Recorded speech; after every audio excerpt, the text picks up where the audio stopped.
asked a lot lately to give some pointers on what rocks I use, where I get them, what shape, what size, all of the above.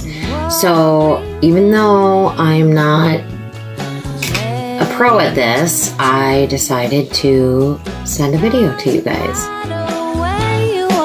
I usually get most of my rocks at Home Depot. I will go and buy the 30-pound bag, and it's usually about $9. I will buy either the white, the pebble, river rock, which is multicolored, or the gray. The gray is my ultimate favorite. Here is actually the kind of pebble rock. Some of them are brown, gray, cream. I mean, it depends on which ones you buy, what colors you get. Personally, my favorite of all time are the gray. They come in all kinds of different shapes, sizes. They're super fun. But the best thing I like about these rocks is when you paint them, when you spray them, the color is just vibrant. It's beautiful. I usually will not paint the whole rock itself on these gray ones because when you paint them, it turns to this vibrant color. I'll show you in a second. However, I will literally just take this and write whatever I want on it, and then I'll spray it, and it turns out like this. Oh, backwards. My cute little popsicles, holding hands, love sees no color. Look at the difference when you paint it. Isn't that cool? Yeah. I didn't mean paint, I meant spray. Here is another one I did for Team Jamesy. For the Jar of Hope, little boy with Duchenne's muscular dystrophy. Prayers for you, Jamesy. Great cause. Anyways, if you see it shimmers, it's just beautiful. No need to paint these gray rocks, not at all, because they're beautiful on their own.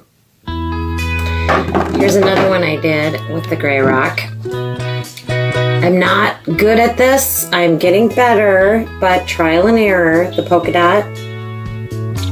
Some people are really, really good at this. Sometimes in the past I've tried it and it's been wonky, not straight, but I think this one turned out okay.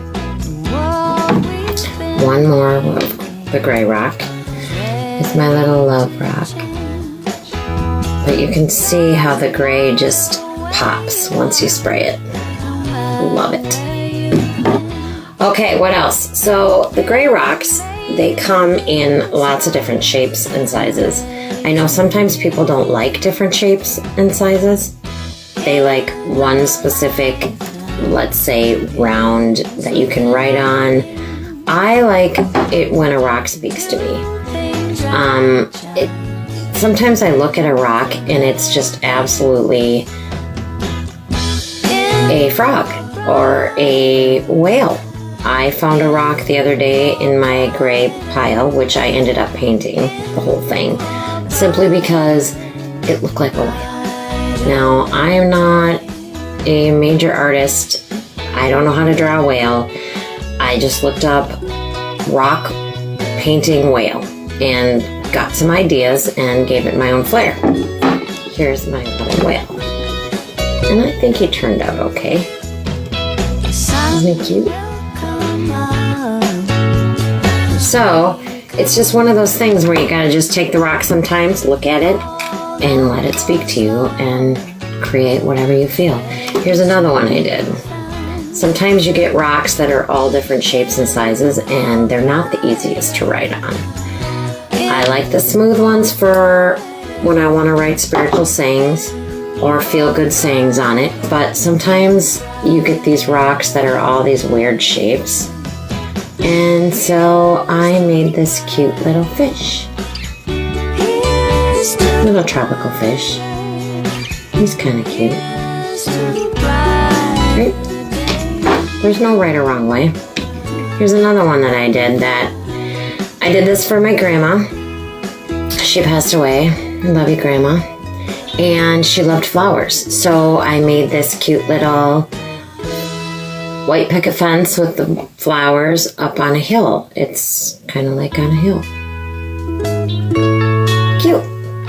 I will keep this forever.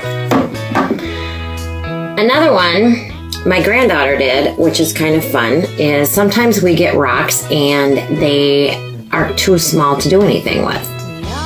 There really is no right or wrong size. I usually buy the bag that's 3 to 5 inches at Home Depot, because that's a perfect size to put a label on the back, but yet give you enough room to paint whatever you would like to paint on it. However, sometimes the rocks come and there's little pieces in there and you want to interpret them into your creation. My granddaughter, one of her first rocks she painted was this cute little mouse. So little cute little mouse.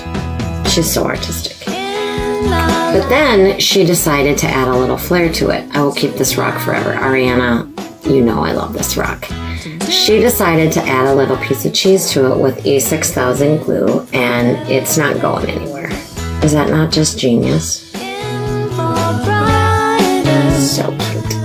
I love it. Anyways, what else? Sometimes I will take and do memorial rocks or memory rocks or just rocks for people I want to pray for. Like right now, I just did some for my friend Wanda, who has glioblastoma. God bless you, Wanda. I love you. Also did some for Tough Taylor, Super Sophie, and Team Jamesy, which I already talked about. It's fun to do some memory rocks or just rocks in general to somebody, because when they get out into the world, you know, before you know it, people are praying for you, and who couldn't use extra prayers? I generally, like I said, will get my rocks from Home Depot, but I've also been told from the group, which is a great reference, thank you all for sharing, is to go to your local landscaping company with a 5-gallon bucket. You can pick out your own rocks, your own sizes, your own shapes, for like $5-10. That's pretty cheap. In fact, I'm going to be doing that soon because I'm going to have a big rock painting event coming up. I will post it when I do. What else? Another great place you can get rocks, obviously, is nature. And sometimes the best rocks come from being in a special place at a special time, and you find a rock that speaks to you. Those are the best rocks, because not only are you putting your flair on them, but they usually are very special. And sometimes I find people that do that, they don't want to hide them out in, you know, the world, because it's special to them, and that's okay. It's okay to keep rocks. Like I said, I'm keeping some of my rocks, and I love it. So anyways, I just wanted to take a minute and give you this video today, and if you guys have any questions or want any other videos, feel free to ask. And also, I would love for you guys to post some videos too. If you have any questions, message me. Otherwise, have a blessed day.